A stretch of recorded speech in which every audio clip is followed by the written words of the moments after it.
ಶಕ್ತ್ಯನಂತಾಂಶಹೀನಾ ಅಥಾಪಿ ತಸ್ಯಾಶ್ರಯಾತ್ ಪ್ರಭೋಃ ಆ ಶ್ರೀಭೂದುರ್ಗಾ ಅನ್ನುವ ಲಕ್ಷ್ಮಿಯ ಮಹಾಮಾಯಾ ವೈಷ್ಣವಿ ದುರತ್ಯಯ ಮಮ ಯೋನಿಹಿ ಆ ಮಮ ಮಾಯಾ ಅಂತೆಲ್ಲ ಬೇರೆ ಬೇರೆ ದೈವಿ ಅನ್ನುವ ಶಬ್ದಗಳಿಂದ ಅತ್ಯಂತ ಆಪ್ಯಾಯಮಾನವಾಗಿ ಕಾಣುವಂತಹ ಆ ಗೆರೆಯನ್ನ ಯಾರೂ ದಾಟ್ಲಿಕ್ಕೆ ಸಾಧ್ಯ ಇಲ್ಲ. ದಾಟಬೇಕಾದ್ರೆ ನನ್ನನ್ನ ಅನುಸರಿಸಿಯೇ ದಾಟಬೇಕು. ಮಾಮೇವ ಯೇ ಪ್ರಪದ್ಯಂತೆ, ಅದಕ್ಕೆ ಏವಕಾರ ಬೇರೆ. ಉಳಿದ ದೇವತೆಗಳನ್ನ ಪ್ರಾರ್ಥಿಸಿ ಆ ಬಲೆಯಿಂದ ಪಾರಾಗುವುದು ದುಸ್ಸಾಧ್ಯವಾದ ಮಾತು, ಅಸಾಧ್ಯವಾದ ಮಾತು. ಯೇ ಮಾಮೇವ ಪ್ರಪದ್ಯಂತೆ ಏತಾಂ ಮಾಯಾಂ ತೇ ತರಂತಿ ಅಂತ ಹೇಳಿದ್ದಕ್ಕೆ ಪೂರಕವಾಗಿ ಅವಳು ಇಷ್ಟೆಲ್ಲ ಜಗತ್ತಿನ ಎಲ್ಲ ಜೀವಜಾತಗಳನ್ನು ಕೂಡ ಮೂರು ರೂಪಗಳಿಂದ ಮೂರು ಗುಣಗಳನ್ನ ನಿರಂತರ ಮಾಯಾ ರೂಪಳಾಗಿ ಸೇವಾ ರೂಪದಲ್ಲಿ ಭಗವಂತನನ್ನ ಆಶ್ರಯಿಸಿದ್ದಾಳೆ. ತಚ್ಛಕ್ತ್ಯನಂತಾಂಶಹೀನ, ಭಗವಂತನ ಶಕ್ತಿಯ ವ್ಯವಸ್ಥೆಯಲ್ಲಿ ಅವರಿಬ್ಬರು ಒಟ್ಟೊಟ್ಟಿಗೆ ಕೆಲಸ ಮಾಡ್ತಾರೆ ಅಂತ ಅನ್ನೋದು ನಮಗೆ ಉಪಾಸನೆಯಲ್ಲಿ ತುಂಬಾ ಮುಖ್ಯವಾದದ್ದು ಅಂತ ಹೇಳ್ತಾರೆ. ಆದ್ರೆ ಅವಳ ಶಕ್ತಿಗೂ ಭಗವಂತನ ಶಕ್ತಿಗಿರುವ ವ್ಯತ್ಯಾಸವನ್ನ ಹೇಳುವಾಗ ಅನಂತಾಂಶ ಶಕ್ತಿಹೀನ, ಅನಂತ ಶಕ್ತಿಯ ಒಂದು ಭಾಗದಲ್ಲಿಯೂ ಆಕೆ ಇಲ್ಲ. ಪರಮಾತ್ಮನ ಲೆಕ್ಕಾಚಾರದಲ್ಲಿ ಅನಂತಾಂಶಹೀನ, ಅನಂತಾಂಶಗಳಲ್ಲಿ ಭಗವಂತನಿಗಿಂತ ಅತ್ಯಂತ ಅವರಳು. ಅಥಾಪಿ ತಸ್ಯಾಶ್ರಯಾತ್, ಪರಮಾತ್ಮನ ವಿಶೇಷವಾದ ಪ್ರೀತಿ ಇರುವುದರಿಂದ ಅನಂತ, ಬ್ರಹ್ಮ, ರುದ್ರಾದೇಹೆ ಈ ಮೊದಲಾದ ದೇವತೆಗಳನ್ನು ನಿರ್ವಹಿಸ್ತಾಳೆ. ಆದ್ರೆ ಅವಳು ಎಂಥವಳು ಅಂದ್ರೆ ಅನಂತ ಬ್ರಹ್ಮ ರುದ್ರಾದೇಹೆ ನಾಸ್ಯಾ ಶಕ್ತಿ ಕಲಾಪಿ. ಚತುರ್ಮುಖ, ಪಂಚಮುಖ, ಸಹಸ್ರಮುಖ, ಸಹಸ್ರಾಕ್ಷ ಇವರೆಲ್ಲರೂ ಕೂಡ ಕಲಾಪಿ, ಅವಳ ಶಕ್ತಿಯ ಒಂದು ಸಣ್ಣ ಕಲೆಯಷ್ಟು ಅವರಿಗೆ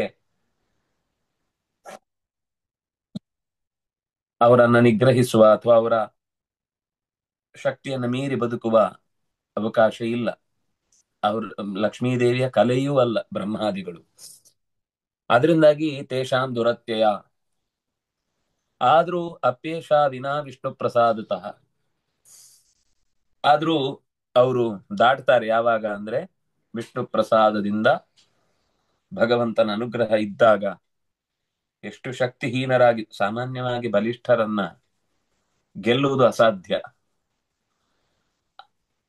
ಆದ್ರೂ ಇಲ್ಲಿ ಅದು ಲಕ್ಷ್ಮಿಯನ್ನ ಗೆಲ್ಲುವುದು ಅಂತಲ್ಲ, ಲಕ್ಷ್ಮಿಯಿಂದ ನಿಯಂತ್ರಿತವಾದಂತಹ ಜಗದ ಗುಣಗಳ ಮಾಯಾ ಅನ್ನುವಂತಹ ಬಲೆಯ ಬಂಧನವನ್ನ ಬಿಡಿಸಿಕೊಳ್ಳುವುದಕ್ಕೆ ನಮ್ಮ ಪ್ರಯತ್ನ ಎಷ್ಟರ ಮಾತ್ರಕ್ಕೂ ಸಾಲದು. ಹಾಗಿದ್ರೆ ಗೆಲ್ಲುವುದು ಆಗದು ಅಂದ್ರೆ ಇಲ್ಲ. ಭಗವಂತನ ಸಹಾಯ ಸಿಕ್ಕಿದಾಗ, ಅವನ ಪ್ರಸಾದ ಉಂಟಾದಾಗ ಈ ಶಕ್ತಿ ಅಂತ ಅನ್ನೋದು ಅವನಿಗೆ ತಾನಾಗಿಯೇ ಕಳಚಿಕೊಂಡು ಬಾಗಿಲನ್ನ ತೆರೆಯುತ್ತೆ. ವಸುದೇವನಿಗೆ ಕೃಷ್ಣನನ್ನ ಎತ್ತಿಕೊಂಡಾಗ ಅತ್ಯಂತ ಬಿಗಿಯಾದ ಸರ್ಪಗಾವಲು ಕಂಸನದ್ದು ಏನು ಆವರಿಸಿಕೊಂಡಿತ್ತು, ಅವ್ರು ಕೈ ಹಾಕುವ ಮುಂಚೆ ತಾನಾಗಿ ತೆರೆದುಕೊಂಡು ದಾರಿ ತೋರಿತು. ದೇವರು ಕೈಗೆ ಬಂದ್ರೆ ಸಂಸಾರದ ಬಲೆಯೇ ಹೋಗುತ್ತಂತೆ. ವಸುದೇವನ ಈ ಕಂಸ ಬಲೆಯಿಂದ ಪಾರಾಗುವುದೇನು ಕಷ್ಟ. ಆದ್ರಿಂದ ಅದು ಒಂದು ಸೂಚನೆ. ಭಗವಂತನನ್ನು ನಾವು ಗಟ್ಟಿಯಾಗಿ ಅಪ್ಪಿಕೊಂಡ್ರೆ, ಗಟ್ಟಿಯಾಗಿ ಅವನನ್ನು ಆಶ್ರಯಿಸಿದ್ರೆ ಈ ಎಲ್ಲ ಬಲೆಗಳು ಕೂಡ ನಮಗೆ ಅನಾಯಾಸವಾಗಿ ತಪ್ಪಿಸಿಕೊಳ್ಳಿಕ್ಕಾಗುವಂಥದ್ದು. ನಮ್ಗೇನು ಅಂದ್ರೆ ನಾವೇ ಬಿಡಿಸ್ಕೊಳ್ತೀವಿ, ನಾವೇ ಎಲ್ಲ ಅರ್ಥ ಮಾಡ್ಕೊಂಡು ತಿಳ್ಕೊಂಡು ನಮ್ಮ ಶಕ್ತಿ ಸಾಮರ್ಥ್ಯದಿಂದ ಬದಲಾಗ್ತೀವಿ ಅಂತ ಅನ್ಕೊಂಡಾಗಲೆಲ್ಲ ಪೆಟ್ಟು ಬೀಳುತ್ತೆ. ನಮ್ಮದು ಎಲ್ಲೋ ಚೂರು ಶಾಸ್ತ್ರದ ತಿಳುವಳಿಕೆ ಬಂತು ಅಂದ ತಕ್ಷಣ ಎಲ್ಲವನ್ನು ನಮ್ಮ ಸ್ವಂತ ಬುದ್ಧಿಯಿಂದ ಅರ್ಥ ಮಾಡ್ಕೊಂಡು ಬಿಡ್ತೇವೆ. ಊಹಿಸಿ ನಮ್ಮ ಗೆಲುವನ್ನ ಸಾಧಿಸಿ ಬಿಡ್ತೇವೆ ಅಂತ ಒಳಗೊಳಗೆ ಗೊತ್ತಿಲ್ಲದೆ ನಮ್ಮನ್ನ ಕಾಡುತ್ತೆ ನಮ್ಮ ಅಹಂಕಾರ. ಎಲ್ಲಿಯ ತನಕ ಶರಣಾಗದೆ ಶರಣಾಗದೆ ನಾನು ನಿಲ್ತೇನು ಅಲ್ಲಿಯ ತನಕವೂ ಕೂಡ ಬಲೆಯಲ್ಲೇ ಸಿಕ್ಕಿ ಬಿದ್ದಿರ್ಬೇಕು. ಆದ್ರಿಂದಾಗಿ ತರ್ಹಿ ನ ಕಥಂಚಿತ್ ಅತ್ಯೇತುಂ ಶಕ್ಯತ ಇತ್ಯತ ಆಹ ಮಾಮೇವ ಯೇ ಪ್ರಪದ್ಯಂತೆ ಅನ್ಯತ್ ಸರ್ವಂ ಪರಿತ್ಯಜ್ಯ ಮಾಮೇವ ಯೇ ಪ್ರಪದ್ಯಂತೆ. ಉಳಿದ ಎಲ್ಲ ಸಂಗತಿಗಳನ್ನ ಪಕ್ಕಕ್ಕಿರಿಸಿ ಈ ತಾಪತ್ರಯಗಳಿಂದ ಪಾರಾಗುವುದಕ್ಕೆ ಬೇಕಿರುವಂತಹ ಆಸರೆ ಅದು ಭಗವಂತನೇ ಅನ್ನುವ ಪ್ರಜ್ಞಾಪೂರ್ವಕವಾಗಿ ಅವನನ್ನೇ ಆಶ್ರಯಿಸಿದ್ರೆ ಗುರುವಾದಿ ವಂದನಂಚ ಮಯ್ಯೇವ ಸಮರ್ಪಯಂತಿ ಬ್ರಹ್ಮಾಂತ ಗುರವ ಸಾಕ್ಷಾತ್. ಚತುರ್ಮುಖನ ತನಕದ ಎಲ್ಲ ದೇವತೆಗಳು ಗುರುಗಳೇ. ಆದ್ರೆ ಆ ಚತುರ್ಮುಖಾದಿಗಳಿಗೆ ಗುರುಗಳು ಯಾರು ಅಂದ್ರೆ ಸ್ವತಃ ಭಗವಂತ. ಗುರುರ್ಗುರುಣಾಂ. ಗುರುಗಳಿಗೂ ಗುರು ಎನಿಸಿದ ಜಗದ್ಗುರು ಭಗವಂತನಿಗೆ ಸಮರ್ಪಣೆ ಮಾಡಿದಾಗ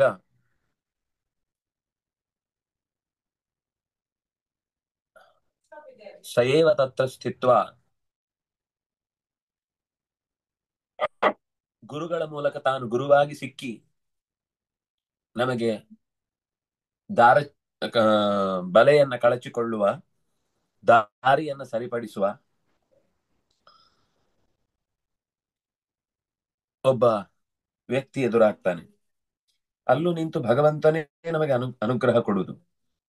ಮತ್ ಸಂಪತ್ಯಾತ್ ಗುರುವಾದೀನ್ ಭಜಂತೆ ಮಧ್ಯಮಾನರಾಹ ಮಧುಪಾಧಿತಯಾತಾಂಶ್ಚ ಸರ್ವಭೂತಾನಿ ಚೋತ್ತಮಾಹ.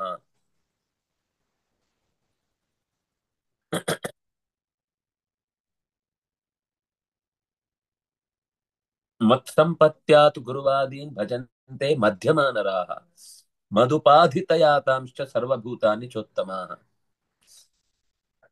ನನ್ನನ್ನೇ ಆ ಅಂದ್ರೆ ಎರಡು ತರ. ಮತ್ಸಂಪತ್ಯ ಗುರುವಾದೀನ್, ನಾನೇನ್ ತಂದುಕೊಂಡು ಗುರುಗಳಲ್ಲಿ ಯಾರು ಭಕ್ತಿ ಮಾಡ್ತಾರೋ ಅವ್ರು ಕೆಟ್ಟವರಲ್ಲ, ಮಧ್ಯಮರಾಗ್ತಾರೆ. ಅವ್ರಿಗಿನ್ನೂ ತಿಳುವಳಿಕೆ ಸರಿಯಾಗಿ ಬಂದಿಲ್ಲ ಅಂತ ಗೊತ್ತಾಗುತ್ತೆ. ಮಧುಪಾಧಿತಯಾತಾಂಶ್ಚ,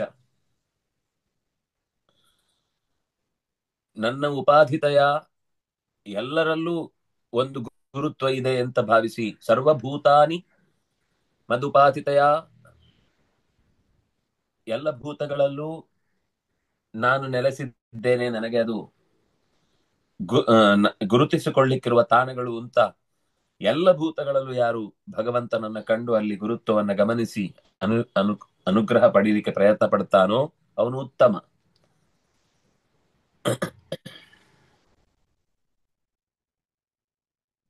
ಆಚಾರ್ಯರನ್ನೇ ದೇವರು ಅಂತ ಅಂದುಕೊಂಡು ಪೂಜಿಸಿದ್ರೆ ಅದು ಅನರ್ಥಕ್ಕೆ ಕಾರಣ ಆಗುತ್ತೆ ಹೊರತು ಆಚಾರ್ಯರೇ ದೇವರಲ್ಲ, ಆಚಾರ್ಯರಲ್ಲಿ ದೇವರು. ಪ್ರತಿಮೆಯೇ ದೇವರಲ್ಲ, ಪ್ರತಿಮೆಯಲ್ಲಿ ದೇವರು. ಹಾಗೆ ಗುರು. ಆದ್ರೆ ಒಂದು ವಿಶೇಷ ಏನು ಅಂದ್ರೆ ಸ್ವತಃ ದೇವರು ಬರುವುದಿಲ್ಲ ಅನ್ನೋದು ಅಷ್ಟೇ ಸತ್ಯ. ಗುರುಗಳ ರೂಪದಲ್ಲಿಯೇ ಬಂದು ಅನುಗ್ರಹ ಮಾಡುವುದು ಅನ್ನೋದು ಸತ್ಯ. ಆದ್ರಿಂದಾಗಿ ಅನೇಕ ಪ್ರಸಂಗಗಳು ಇಂಥದ್ದು ಬರುತ್ತೆ. ಅಪ್ಯಚ್ಯುತೋ ಗುರುದ್ವಾರ ಪ್ರಸಾದ ಕೃತ. ಅಚ್ಯುತನು ಕೂಡ ಗುರುದ್ವಾರಾನೇ ಪ್ರಸಾದವನ್ನು ಉಂಟು ಮಾಡುತ್ತಾನೆ ಅಂತ. ನಮಾಂ ದುಷ್ಕೃತಿನೋ ಮೂಢಾ ಪ್ರಪದ್ಯಂತೆ ನರಾಧಮಾ ಮಾಯಯಾಪಹೃತ ಜ್ಞಾನ ಆಸುರಂ ಭಾವಮಾಶ್ರಿತ ಚತುರ್ವಿಧಾ ಭಜಂತೆ ಮಾಂ ಜನಾ ಸುಕೃತಿನೋರ್ಜುನ ಆರ್ತೋ ಜಿಜ್ಞಾಸುರರ್ಥಾರ್ಥಿ ಜ್ಞಾನಿ ಚ ಭರತರ್ಷಭ. ದುಷ್ಕೃತಿನಃ, ಇನ್ನೊಬ್ಬರಿಗೆ ಹಾನಿ ಬಯಸುವವರು, ದ್ವೇಷ ಸಾಧಿಸುವವರು, ಮೋಸ ಮಾಡುವವರು, ಕಳ್ಳತನಾದಿ ಕೆಲಸಗಳಲ್ಲಿ ಸೇರಿಕೊಂಡವರು, ಮತ್ತೊಬ್ಬರ ಏಳಿಗೆಯನ್ನು ಸಹಿಸದವರು, ಈ ಮೂಢರು ಅಂತ ಅರ್ಥ. ಪ್ರಕೃತಿಯಲ್ಲಿ ಏನ್ ನಡೀತಾ ಇದೆಯೋ, ಪ್ರಾಕೃತಿಕವಾದ ಅಸ್ತಿತ್ವ ಏನಿದೆಯೋ, ಯಥಾಸ್ಥಿತವಾದ ಅಂದ್ರೆ ತತ್ವವಾದವನ್ನು ಒಪ್ಪಿಕೊಳ್ಳದೆ ಜಗತ್ತಿರುವುದೇ ಹಾಗೆ, ಏನಾಗಬೇಕೋ ಅದೇ ಆಗುತ್ತೆ, ಅದನ್ನು ಹೊರತುಪಡಿಸಿ ಕಲಿಯುಗದಲ್ಲಿ ಕೃತಯುಗದ ಪ್ರಭಾವವನ್ನು ನೋಡ್ಲಿಕ್ಕೆ ಸಾಧ್ಯ ಇಲ್ಲ. ಹಾಗಿರ್ತಾರೆ ಒಳ್ಳೆಯವರಲ್ಲೂ ಕೆಡುಕುತನ ತುಂಬಿ ತುಳುಕಿ ಗಾಬರಿ ಪಡಿಸುವಂತೂ ಅಂತೆಯೂ ಕಾಣುತ್ತೆ ನಮಗೆ. ಆದ್ರೆ ಅದರ ಅರ್ಥವನ್ನ ಮಾಡಿಕೊಳ್ಳದೆ ಭಗವಂತನನ್ನೇ ದ್ವೇಷಿಸುವಂತಹ, ಭಗವಂತನ ಭಕ್ತರನ್ನೇ ದೂಷಿಸುವಂತಹ ಮೂಢರು ನಮಾಂ ಪ್ರಪದ್ಯಂತೆ, ಎಂದೂ ಕೂಡ ನನ್ನನ್ನ ಹೊಂದುವುದಿಲ್ಲ. ಯಾಕೆಂದ್ರೆ ಅವರು ನರಾಧಮ, ಅಧಮರವರು. ಅಧಮರು ಅಂದ್ರೆ ಮೇಲೆ ಮತ್ತೆ ಬರ್ಲಿಕ್ಕೆ ಇಷ್ಟಪಡದವರು ಅಂತ ಅರ್ಥ. ಕೆಳಗಿದ್ರೆ ಖುಷಿ ಅಂತ ಅಲ್ಲೇ ಇನ್ನೊಬ್ರ ಕಾಲು ಎಳ್ಕೊಂಡು ಕೂತಿರ್ತಾರೆ. ಅವ್ರಿಗೆ ಯಾವತ್ತೂ ಕೂಡ ಈ ಮೇಲೇರಿ ಎಲ್ಲರ ತಲೆ ನೋಡ್ಬೇಕು ಅಂತಿಲ್ಲ, ಕೆಳಕ್ಕೆ ಬಾಗಿ ಎಲ್ಲರ ಕಾಲ್ ನೋಡ್ಬೇಕು ಅಂತಾನೆ ಬಯಕೆ. ಹಾಗಾಗಿ ಅವರು ನರಾಧಮರು, ದುಷ್ಕೃತಿನಃ, ಮೂಢಾಹ.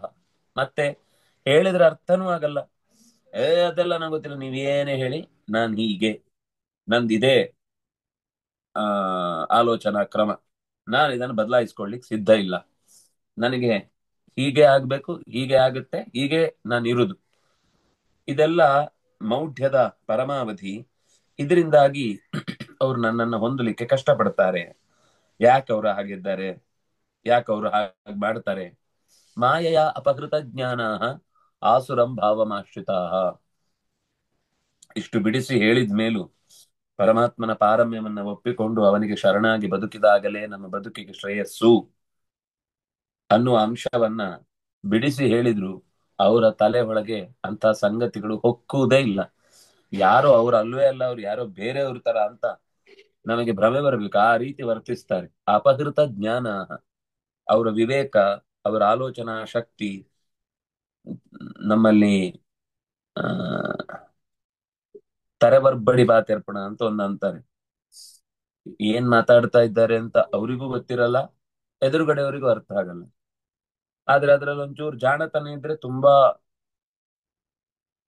ಊಹಾತ್ಮಕವಾಗಿ ವ್ಯೂಹಾತ್ಮಕವಾಗಿ ಮಾತಾಡ್ತಾ ಇದ್ದಾರೆ ಅಂತ ಅನ್ನಿಸ್ತಿರುತ್ತಷ್ಟೇ. ಆದ್ರೆ ಅದು ಅಲ್ಲಿಗೆ ಅಗತ್ಯ ಇಲ್ಲದೆ ಇರುತ್ತೆ. ಅವರ ಬುದ್ಧಿವಂತಿಕೆಯ ಪ್ರದರ್ಶನ ಆಗಿರುತ್ತೆ, ತಾನು ಸರಿ ಅಂತ ಸಮರ್ಥಿಸಿಕೊಳ್ಳುವುದಾಗಿರುತ್ತೆ. ಇಂತಹ ಆಸುರ ಭಾವ ಅದು ಭಗವಂತನ ದಾರಿಯ ತಡೆಗೋಡೆಯಾಗಿ ನಿಂತು ಬಿಟ್ಟಿದೆ. ಆದ್ರಿಂದ ನೀವೇನ್ ಹೇಳಿದ್ರೆ ಅದು ಗೋಡೆಗೆ ವಾಪಸ್ ಹೊಡೆದ ಹಾಗೆ. ಅಪಹೃತ ಜ್ಞಾನ, ಎಚ್ಚರ ವಹಿಸಿ ಅದು ಹೌದೋ ಅಲ್ಲೋ ಅಂತ ವಿವೇಚನೆ ಮಾಡುವ ಶಕ್ತಿ ಅವ್ರಿಗೆ ಇರುವುದಿಲ್ಲ. ಆಸುರ ಅಂದ್ರೆ ಅಸುಶುರ ಮಂತೇತಿ ಅಸುರಾಹ ತದ್ಭಾವಂ ಆಸುರಂ. ಇಂದ್ರಿಯಗಳ ಸುಖವೇ ಪರಮ ಸುಖ. ಈಗ ಈ ಶರೀರದಲ್ಲಿ ಏನು ಸೌಖ್ಯ ಅನುಭವಿಸ್ತೇವೋ ಅಷ್ಟೇ ಬದುಕು. ಅದ್ರ ಆಚೆಗಿದ್ದು ನಮಗೆ ನಾಳೆ ಏನಾಗುತ್ತೋ ಯಾರಿಗ್ ಗೊತ್ತು.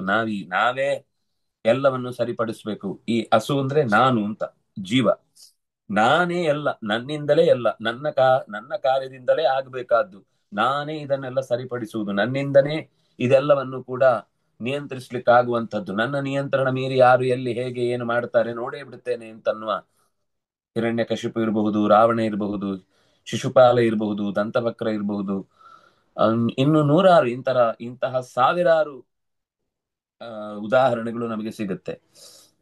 ಮುಂದೆ ಹೇಳ್ತಾರಲ್ಲ, ಸಿದ್ಧೋ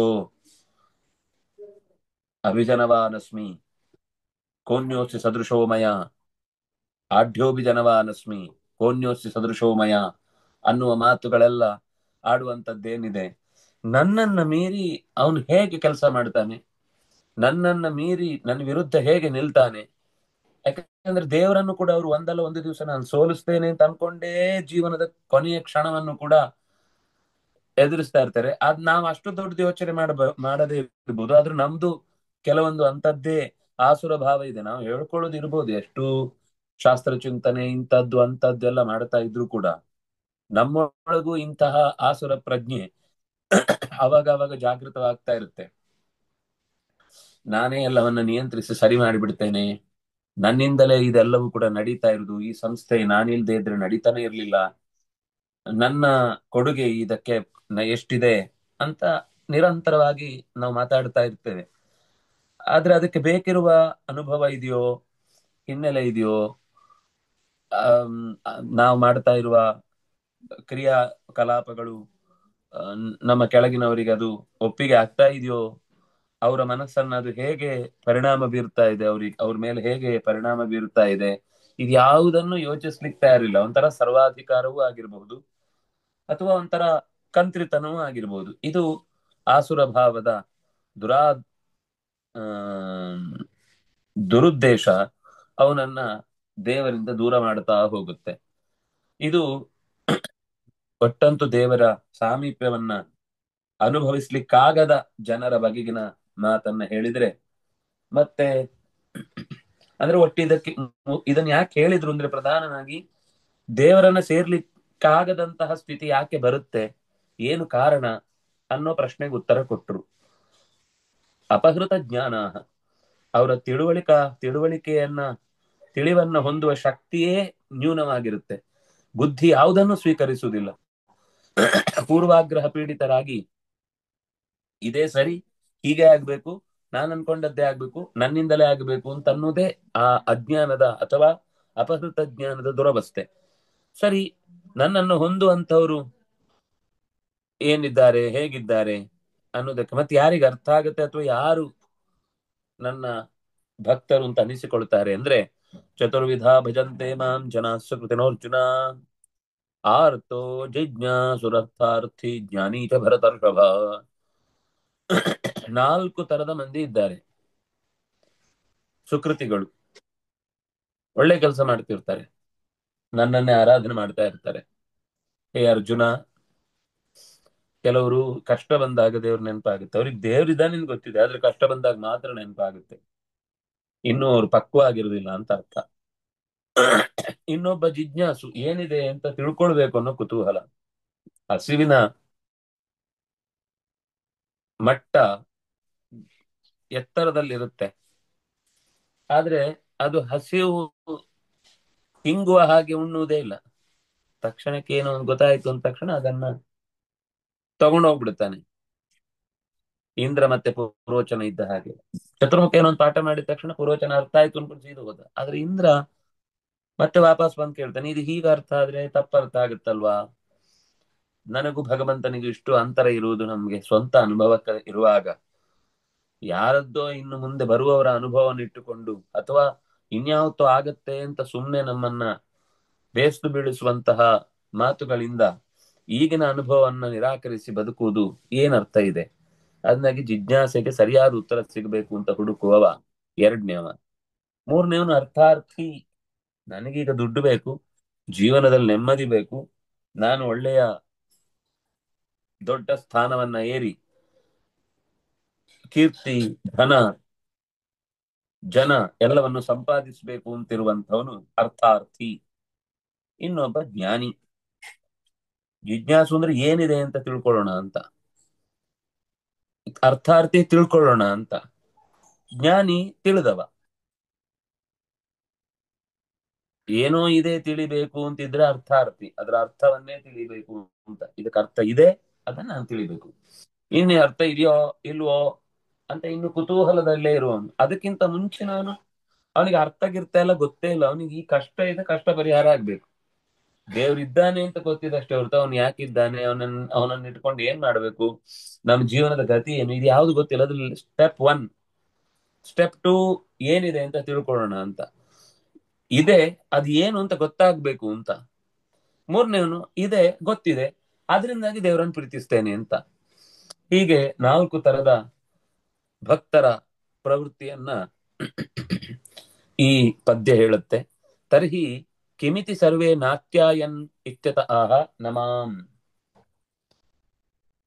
ಇಲ್ಲ ಅಂದ್ರೆ ಅರ್ಥಾರ್ಥಿ ಅರ್ಥಃ ಎರಡು ಹೆಚ್ಚು ವ್ಯತ್ಯಾಸ ಇಲ್ಲ ಅಂತ ಆಗುತ್ತೆ. ಅವನು ದುಡ್ಡಿಗೋಸ್ಕರ ಬಯಸುವುದು, ಇವನು ಕಷ್ಟ ಕಳೀಲಿ ಅಂತ ಬಯಸುವುದು ಅಂತ. ಅಂದ್ರೆ ಒಂದು ದುಃಖದಿಂದ ಕೇಳುವುದು, ಇನ್ನೊಂದು ಸುಖದಿಂದಲೇ ಕೇಳುದು, ಆದ್ರೆ ಸುಖವನ್ನೇ ಮತ್ತೆ ಕೇಳುವುದು. ಇಷ್ಟು ವ್ಯತ್ಯಾಸವನ್ನು ಗುರುತಿಸಬಹುದು.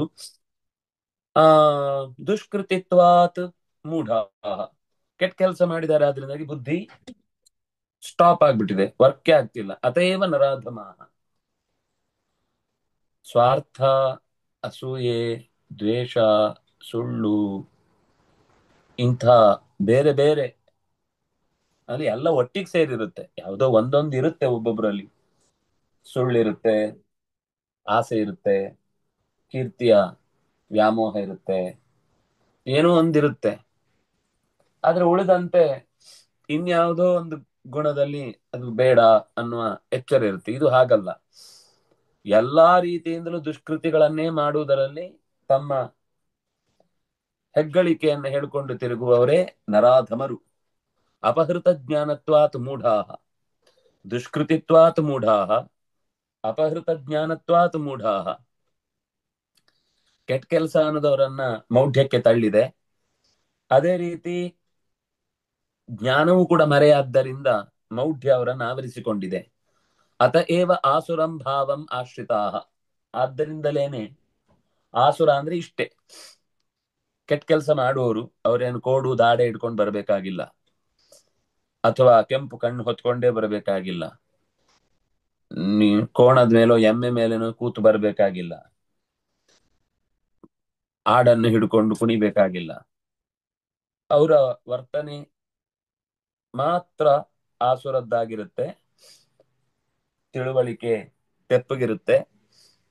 ಆದ್ರಿಂದಾಗಿ ಬೆಪ್ಪು ತರ ಇದ್ದದ್ದನ್ನೆಲ್ಲ ತಪ್ಪು ಅಂತ ಮಾತನಾಡುವಂತಹ ಆಸುರಿಯ ಅವರನ್ನ ಕಾಡುತ್ತೆ. ಆದ್ರಿಂದ ಸಚ ವಕ್ಷತೆ ಪ್ರಕೃತಿಂಚ ನಿವೃತ್ತಿಂಚ ಪ್ರವೃತ್ತಿಂಚ ನಿವೃತ್ತಿಂಚ ಜನಾನ ವಿದುರಾಸುರಾಹ. ಮುಂದೆ ವಕ್ಷ್ಯತೆ,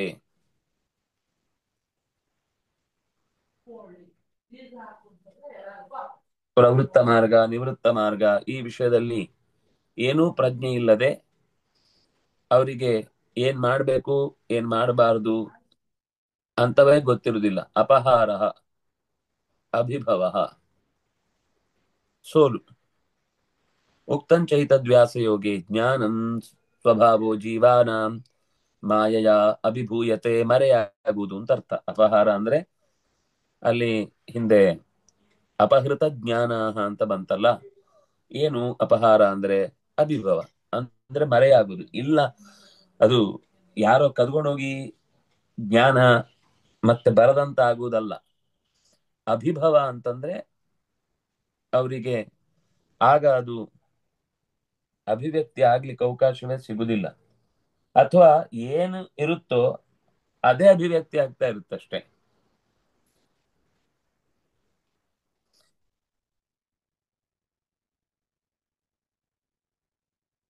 ಅಸುಷು ರಥಾಹ ಅಸುರಾಹ.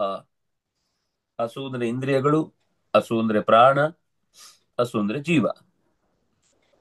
ಪ್ರಾಣ ಅಂದ್ರೆ ಈ ಪ್ರಾಣಾಪಾನ ವ್ಯಾನೋದಾನ ಸಮಾನ ಜೊತೆಗೆ ಇರುವಂತದ್ದು. ಅದು ದೇಹಕ್ಕೆ ಪೌಷ್ಟಿಕತೆಯನ್ನು ತುಂಬುವ ಶಕ್ತಿ. ಅಂತಹ ಶಕ್ತಿಯುತವಾದಂತಹ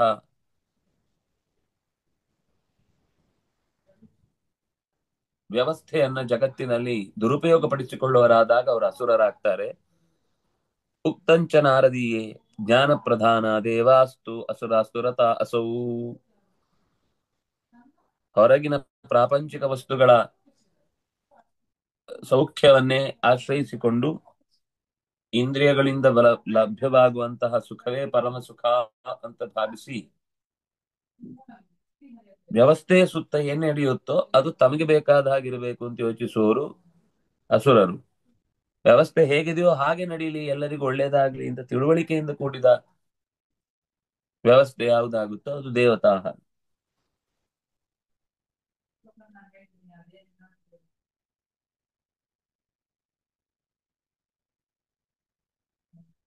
ಇತಿ ಇಲ್ಲಿಗೆ 15-16 ಆ ಅಂಶ ಮುಗಿಯಿತು. ಮತ್ತೆ ನಾವು ತಾತ್ಪರ್ಯ ಕೂಡ ಹಿಂದೆ 13-19 ತನಕದ್ದು ದುರ್ಲಭೋ ಲೋಕೆ ಯತ್ ಸರ್ವೇ ಮಿಶ್ರಯಾಜಿನಃ ಅಂತ ನೋಡಿ ಆಗಿದೆ. ಮುಂದೆ 17ನೇ ಶ್ಲೋಕದಲ್ಲಿ ಸರಿ 4 ಜನ ಅತ್ಯಂತ ಆತ್ಮೀಯರಾದ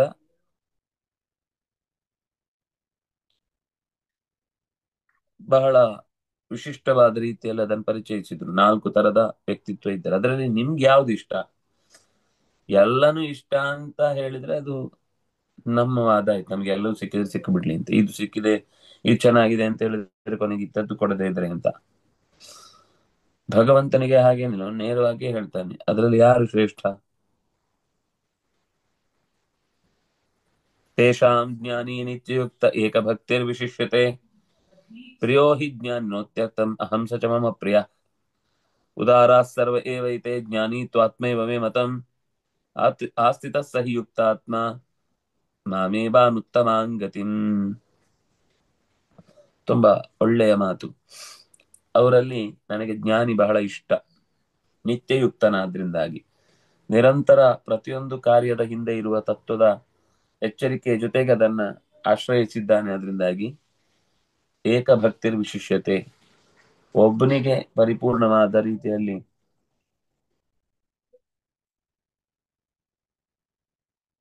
ಒಪ್ಪಿಗೆ ಆಗುವ ರೀತಿಯಲ್ಲಿ ಬದುಕುವುದು ಅಂತ. ಏಕಭಕ್ತಿ ಅಂದ್ರೆ ಅವನನ್ನೇ ಪ್ರಧಾನ ಅಂತ ತಿಳಿಯುವುದು. ಇದು ಜ್ಞಾನಿಯ ಲಕ್ಷಣ. ಜ್ಞಾನಿಯ ಲಕ್ಷಣ ಯಾವುದು ಅಂದ್ರೆ ಎರಡು: ಒಂದು ನಿತ್ಯಯುಕ್ತತ್ವ, ಒಂದು ಏಕಭಕ್ತಿತ್ವ. ಏಕಭಕ್ತಿ ಅಂದ್ರೆ ಒಬ್ಬರನ್ನೇ ಭಕ್ತಿ ಮಾಡುದು, ಉಳಿದವರನ್ನ ದ್ವೇಷ ಮಾಡುದು ಅಂತ ಉಳಿದವರ ಅರ್ಥ ಹೇಳ್ತಾರೆ. ಆದ್ರೆ ಏಕಭಕ್ತಿ ಅಂದ್ರೆ ಒಂದೇ ವ್ಯಕ್ತಿಯನ್ನ ಪೂಜಿಸುವುದು ಅಂತ ಮಾತ್ರ ಅರ್ಥ ಅಲ್ಲ. ಆ ಒಬ್ಬನನ್ನೇ ಪ್ರಧಾನ ಅಂತ ಪೂಜಿಸುದು, ಉಳಿದವರನ್ನ ಅಪ್ರಧಾನ, ಅವನ ಪರಿವಾರ ಅಂತ ಚಿಂತಿಸಬಹುದು. ನಮ್ಗೆ ಯಾವುದೋ ಒಂದು ದೇವತೆಯ ಪಾರಮ್ಯದ ಬಗ್ಗೆ ಆಸಕ್ತಿ ಇದೆ ಅಂದ ಮಾತ್ರಕ್ಕೆ ನಾವು ಪ್ರಕೃತಿಯ ನಿಯಮವನ್ನು ಮೀರಿ ಮಾತಾಡ್ಲಿಕ್ಕೆ ಆಗಲ್ಲ. ಆ ಹೆಸರಿನಿಂದ ಭಗವಂತನೇ ಪ್ರತಿಪಾದ್ಯನಾಗಿದ್ದಾನೆ ಎನ್ನುವುದಾದ್ರಿಂದಲೂ ಗೌರವವನ್ನು ಸೂಚಿಸಬಹುದು. ಆದ್ರೆ ನನಗೆ ಎಲ್ಲ ಬೇಕಾದ್ ಮಾಡ್ಕೊಳ್ತೇನೆ ಅಂದ್ರೆ ಅದು ಪ್ರಕೃತಿ ಪೂಜೆ ಅಂತ ಅನ್ಸಲ್ಲ, ಏಕಭಕ್ತಿ ಅಂತ ಅನ್ಸಲ್ಲ. ಏಕಭಕ್ತಿ ಅಂದ್ರೆ ಈಗ ನಾವು ವಿಶಿಷ್ಯತೆ ಅಂತ, ಎಲ್ಲದಕ್ಕಿಂತ ವಿಶೇಷ ಸ್ಥಾನದಲ್ಲಿದೆ ಅಂತ. ಪ್ರಿಯೋ ಹಿ ಜ್ಞಾನಿನೋತ್ಯರ್ಥಂ ಅಹಂ ಸಚ ಮಮ ಪ್ರಿಯ ಜ್ಞಾನಿನಃ ಮೇ ಪ್ರಿಯ.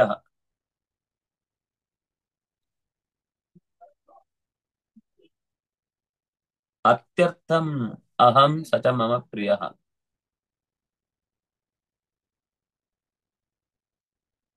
ನನಗೆ ಅವನು ಇಷ್ಟ, ಅವನಿಗೆ ನಾನು ಇಷ್ಟ. ಅಹಂ ಸಚ ಮಮ ಪ್ರಿಯ. ತುಂಬಾ ಆ ಜಾಗ್ರತೆಯಿಂದ ಈ ಮಾತನ್ನ ಮನಸ್ಸಲ್ಲಿಟ್ಕೊಳ್ಬೇಕು. ಅಹಂ ಪ್ರಿಯೋ ಹಿ ಜ್ಞಾನಿನೋ ಅತ್ಯರ್ಥಂ.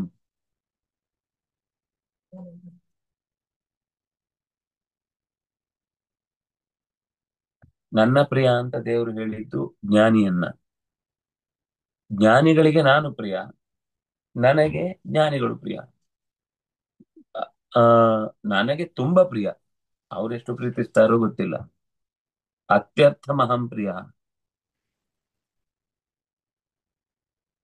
ಉದಾರ ಸರ್ವ ಏವೈತೆ ಜ್ಞಾನಿ ತ್ವಾತ್ಮೈವ ಮೇ ಮತಂ ಆಸ್ಥಿತ ಸಹಿ ಯುಕ್ತಾತ್ಮ ಮಾಮೇವಾನುತ್ತಮಾಂ ಗತಿಂ. ಸರ್ವೇ ಏತೆ ಉದಾರಾಹ. ಮೇಲೆ ಹೇಳಿದ್ರಲ್ಲ, ಆರ್ತೋ ಜಿಜ್ಞಾಸುರರ್ಥಾರ್ಥಿ ಅಂದ್ರೆ ನಾವು ಗ್ರೇಟ್ ಅಂತ ಯಾವುದೋ ಒಂದು, ಈಗ ಜ್ಞಾನಿ ನಿತ್ಯಯುಕ್ತ ಏಕಭಕ್ತಿ ಅನ್ನೋದು ಈ ನಾಲ್ಕರಲ್ಲಿ ಶ್ರೇಷ್ಠ ಅಂದ್ರಲ್ಲ, ಹಾಗಾದ್ರೆ ಉಳಿದವರೆಲ್ಲ ಡ್ರಾಪ್ ಅಂದ್ರೆ ಇಲ್ಲ. ಉದಾರಾಹ ಸರ್ವ ಏವೈತೆ, ಎಲ್ಲರೂ ಕೂಡ ಅತ್ಯಂತ ಭಕ್ತರೇ.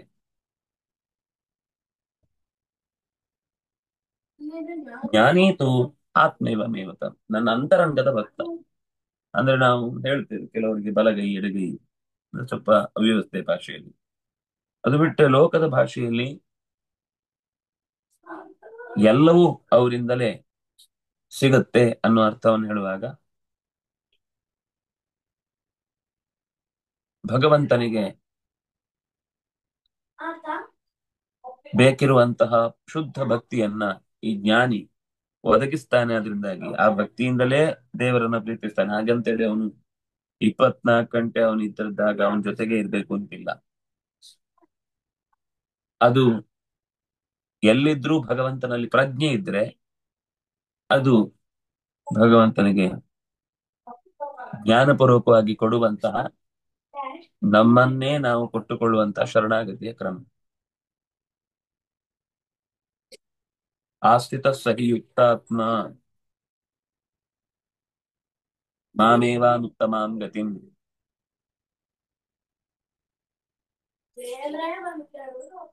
ಆಸ್ಥಿತ ಸಹಿ ಯುಕ್ತ ಆತ್ಮ, ಸಹಿ ಆಸ್ಥಿತ, ಅವನೇ ಎಚ್ಚರದಲ್ಲಿರುವನು.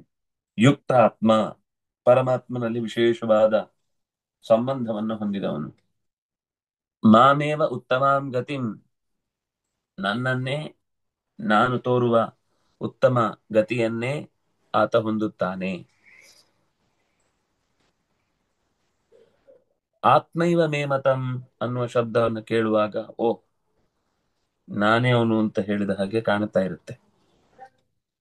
ಹಿಂದಿನಿಂದ ಒಪ್ಪಿಕೊಂಡ ಸಂಗತಿಯನ್ನ ಮಧ್ಯದಲ್ಲಿ ನಮಗೆ ಸರಿ ಹೋಗಲ್ಲ ಅಂತ ನಾವು ಒಂದೇ ಕ್ಷಣಕ್ಕೆ ಬದಲಾಯಿಸಬೇಕು ಅಂತ ಅನ್ಕೊಂಡ್ರೆ, ಅಂದ್ರೆ ಎಲ್ಲದಕ್ಕೂ ಸ್ವಾತಂತ್ರ್ಯ ತೆಗೆದುಕೊಳ್ಳಿಕ್ ಹೋದ್ರೆ ಇಂಥ ಒಂದು ದುರವಸ್ಥೆಯು ಉಂಟಾಗುತ್ತೆ.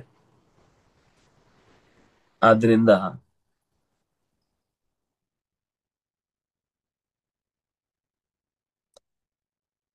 ಸರಿ, ಉತ್ತಮಾಂ ಗತಿಂ ಆಸ್ಥಿತ ಯುಕ್ತಾತ್ಮ, ಇಲ್ಲಿ ಪ್ರಧಾನ ನೆನೆಸ್ತಾನೆ. ಏಕಸ್ಮಿನ್ನೇವ ಭಕ್ತಿರಿತ್ಯೇಕ ಭಕ್ತಿ. ಇಲ್ಲಿ ಒಂದು ಪ್ರಶ್ನೆ ಉಳಿದದ್ದೇನು ಅಂದ್ರೆ, ಏಕಭಕ್ತಿ ಅಂದ್ರೆ ಒಬ್ಬನ ಭಕ್ತಿ ಅಥವಾ ಒಂದೇ ಭಕ್ತಿ ಅಂತ.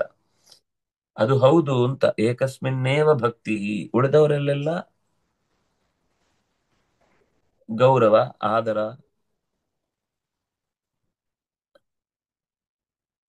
ಇದು ತಚ್ಚೋಕ್ತಂ ಗಾರುಡೆ, ಇದನ್ನ ಗರುಡ ಪುರಾಣವು ಕೂಡ ನಿರೂಪಣೆ ಮಾಡಿದೆ ಅನ್ನೋದನ್ನ ಹೇಳಿದ್ದಾರೆ.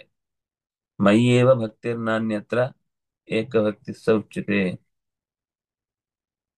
ಮಯ್ಯೇಷ ಭಕ್ತಿ, ನನ್ನಲ್ಲಿಯೇ ಭಕ್ತಿಯು ಶುದ್ಧವಾದದ್ದು, ಅನ್ಯತ್ರ ಪರಿಶುದ್ಧವಾದ ರೂಪದಲ್ಲಿ ಪರಮಾತ್ಮನ ಚಿಂತನೆ ಅಲ್ಲ.